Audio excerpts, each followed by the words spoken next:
Europe 1, le 22-30. L'écho du jour, Jean-Michel Duez. Bonsoir Hubert Jouffroy. Bonsoir. Vous êtes le président du conseil d'administration du groupe suisse Acta Record, spécialisé dans la fabrication de portes automatiques. Vous avez récemment publié vos résultats, ils sont en hausse. Quelques exemples, chiffre d'affaires environ 254 millions d'euros, une progression de 6%. Le résultat net est en hausse également à 19,3 millions d'euros.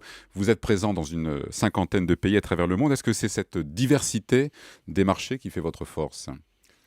Incontestablement, parce que l'Europe est plutôt engagée dans un ralentissement économique depuis quelques mois, mais les États-Unis ont encore connaissent une situation économique qui est encore favorable, avec une croissance de notre marché de l'ordre de 2 à 3% par an. Et nous avons aussi une activité maintenance qui, elle, est récurrente et en croissance soutenue depuis 20 ans, de l'ordre de 8 à 10% par an, et l'année dernière, plus de 10%. Alors comment se répartit votre présence à travers le monde ? L'Europe, tout d'abord. Vous avez par exemple des filiales en France. Vous êtes basé, il faut le rappeler, en Suisse, donc près de Zurich, mais vous avez des filiales en France. Absolument, nous avons même 4 en France, qui est notre plus gros marché. Ça représente près de 40% du chiffre d'affaires consolidé du groupe. Mais nous sommes également très présents avec des positions toujours de leader entre numéro 1 et numéro 3 du marché, en Allemagne, au Royaume-Uni, en Suisse, aux Pays-Bas, en Espagne, quoique l'Espagne... C'est une situation un petit peu particulière. Nous sommes probablement en Europe numéro 2 ou 3, peut-être 2, je dirais. Voilà. Alors prenons le cas de la France. Et combien de salariés par exemple pour 700 personnes en France, un chiffre d'affaires de plus de 100 millions d'euros de chiffre d'affaires, 4 filiales et une présence nationale par 15 agences, donc une présence très locale, très proche du client. Avec unité de production en France ? 3 unités de production en France, oui, dont un produit spécial qui est exporté dans l'ensemble du groupe, qui est la porte souple rapide, destinée essentiellement à l'industrie. Alors quels sont les métiers chez vous ? Il y a la production effectivement, mais vous parliez de la maintenance qui représente un poste important du chiffre d'affaires. Oui, alors nous, effectivement, nous créons, développons et produisons les produits que nous installons nous-mêmes par nos agences et sur lesquels ensuite nous assurons la maintenance. Et c'est ce qui a fait un petit peu la réussite du groupe. Sachant qu'aujourd'hui, la plupart des gros clients, que sont les chaînes d'hypermarchés, demandent une prestation globale, c'est-à-dire fourniture, pose et maintenance derrière, pour être certain d'avoir un fonctionnement parfait des portes automatiques. Mais ça, c'est intéressant pour vous, c'est un supermarché, ça, non ? Sans jeu de mots, pardon. Sans jeu de mots. C'est très intéressant, c'est bien sûr des conditions vous avez la assez globalité, concurrentielles, on va dire. On a la globalité du marché, mais au moins une solidité financière de nos clients qui est appréciable en ces temps de récession et de crise, et surtout des clients qui sont eux-mêmes en croissance soutenue depuis plusieurs années. Alors quels sont les autres clients ? On imagine les hôtels, les aéroports Aéroports, oui, aussi, absolument. Les hôpitaux, qui sont le deuxième marché. Après, les hôtels, ils s'en construisent plus tant que ça. Mais disons tout ce qui est petit commerce, boulanger, pâtissier, que nous ne négligeons pas non plus, et avec la même prestation complète, pose et maintenance derrière. Alors comment c'est-il qu'il y ait des marchés encore à conquérir aux États-Unis ? On imagine que là-bas, il y a une concurrence non importante, ou alors vous êtes vraiment parmi les leaders mondiaux ? Alors, oui, nous sommes parmi les leaders mondiaux, avec quelques faiblesses parfois. On a commencé à s'installer aux États-Unis par l'acquisition d'une société américaine il y a maintenant 8 ans.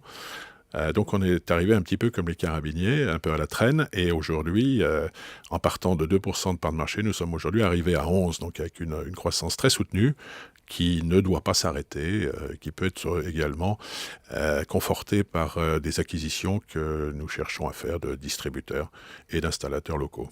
Les acquisitions, c'est le relais de croissance pour vous principal ? C'est le relais de croissance principal. Nous avons traversé la crise et la récession avec la volonté de renforcer la structure financière du groupe, plutôt que mettre l'accent sur le développement commercial. Aujourd'hui, nous rentrons dans une nouvelle phase.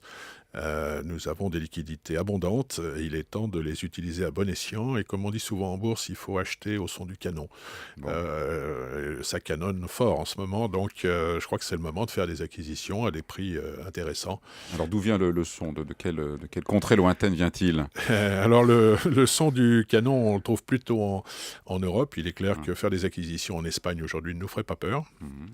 Mais on est plutôt ciblé sur des acquisitions américaines, parce que là, notre part de marché de 11% nous laisse l'espoir de continuer une croissance assez soutenue dans cette région du monde. Est-ce que la Chine représente aussi un marché prometteur, la Chine, mais plus largement l'Asie? Alors la Chine, pas du tout, non. Je n'y ai jamais cru, j'y crois toujours pas. Ah bon?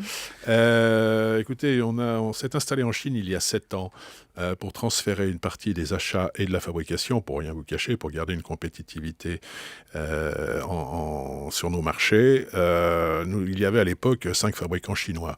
7 ans après, ils sont 40. Et avec une qualité, ma foi, assez correcte et des prix extrêmement bas.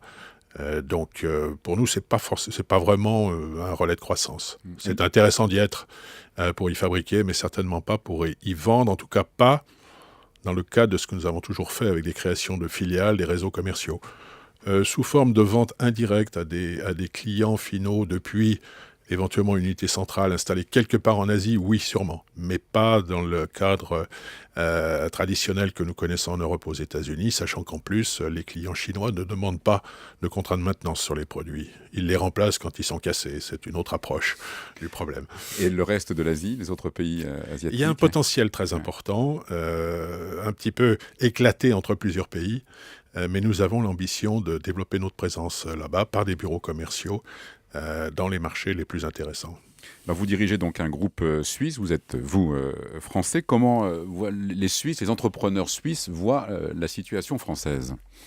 Économique, dans un premier temps. On va parler de l'économie, oui. Pour éviter éventuellement les réflexions politiques. Les Suisses ont du mal à comprendre comment la France peut perdre son activité industrielle avec des salaires ou des coûts salariaux quand même qui sont inférieurs de 40% à ce qui se pratique en Suisse, alors que l'industrie suisse est en fort développement. C'est une incompréhension, et la deuxième incompréhension, c'est comment peut-on changer aussi souvent de règles de fonctionnement, qu'elles soient fiscales, qu'elles soient sociales. Les Suisses sont des amoureux de la stabilité, et ils voient de l'autre côté de leur frontière un pays très instable. Et ça les étonne et ça les choque, et ça même, je dirais aujourd'hui, que ça les inquiète. On dit aussi beaucoup qu'il y a un manque de culture économique en France de la part des politiques. Est-ce que les politiques suisses sont plus sensibles à l'économie? Guère plus, mais ils ne restent pas longtemps en poste. Donc restant peu de temps, ils n'ont pas l'opportunité ni l'occasion de faire trop de changements. Et c'est ce que demande le monde économique, c'est une stabilité.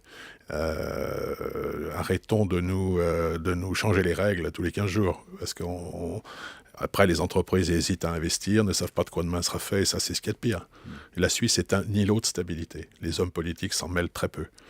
Il y a aussi le fonctionnement de l'économie suisse, c'est un tissu de PME, c'est ça la majorité des entreprises là-bas en Suisse. Ouais. C'est tout à fait vrai, c'est un tissu de grosses PME, très créatives, très performantes dans leur cœur de métier, très exportatrices, parce que le marché suisse est un tout petit marché, à part pour les montres bien évidemment, mais ça force les entreprises à se développer à l'étranger, ça crée une sorte d'aiguillon permanent pour être plus créatif, plus efficace, plus productif. Est-ce que le développement d'Acta Record tel qu'il est aurait pu se faire en France, si la société avait été basée uniquement chez nous? Alors là, Monsieur Duès, c'est une question très difficile à laquelle je ne m'attendais pas. Merci de me l'avoir posée. Je ne crois pas. Je ne crois pas que ça aurait été possible. Je pense que l'instabilité, comme je vous le disais, est un problème majeur. Nous avons beaucoup investi dans notre société, en Suisse, mais dans d'autres pays. Nous avons racheté des affaires, nous avons installé des unités de production ce que nous n'avons pas fait en France. C'est un exemple typique du fait qu'aujourd'hui, l'instabilité qui règne en France depuis des années est un frein énorme à l'investissement et à la confiance des entrepreneurs. L'Allemagne est l'un des principaux clients économiques de la Suisse. Est-ce qu'il y a un modèle allemand toujours ou pas? Alors écoutez, le modèle allemand, oui. Ce qu'a fait Schröder était sans doute la bonne chose à faire à l'époque. Aujourd'hui, je trouve que le modèle allemand est surévalué. Les gens ne sont pas très heureux, beaucoup de contrats à temps partiel, un niveau de vie qui n'est pas très élevé, et aujourd'hui une pression fiscale qui, comme en France, est en train de s'accroître terriblement, ce qu'on ne sait pas, mais Madame Merkel est aussi un petit peu en train de déstabiliser ces grosses PME qui ont fait la réputation de l'Allemagne. Et ça, c'est une inquiétude pour vous. Certainement, certainement. Merci Hubert Jouffroy, donc président du conseil d'administration du groupe suisse Acta Record, et vous pouvez retrouver cette interview sur le site internet d'Europe 1, europe1.fr. Merci. Merci Jean-Michel Duez.